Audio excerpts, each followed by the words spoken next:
The phoenix in the storm at 25, Emily was at the top of her game, a rising star in the corporate world. She had a prestigious job, a stylish apartment, and everything seemed perfect from the outside. But behind the scenes, Emily was struggling. The stress of her work led to burnout.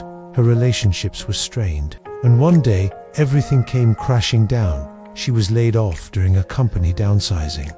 The shock left Emily reeling. For weeks, she wallowed in self-doubt, questioning her worth. Her confidence was shattered, and her once vivid dreams felt like distant echoes. One rainy afternoon, as she sat by her window with a cup of cold coffee, she noticed a bird trying to take off from a branch being battered by the storm. No matter how much the wind pushed it back, the bird kept trying until it finally took flight. Something clicked in Emily's heart that day. She realized she'd been waiting for a perfect moment to rebuild, but life doesn't wait. Armed with a notebook, she began writing down her ideas, passions, and skills, things she'd always wanted to do but had set aside for her corporate climb. One idea stood out: starting her own business in sustainable fashion, a topic she had always loved but never pursued. The journey wasn't easy. She faced rejection after rejection from investors, struggled to build a brand from scratch, and often doubted herself. But just like the bird in the storm,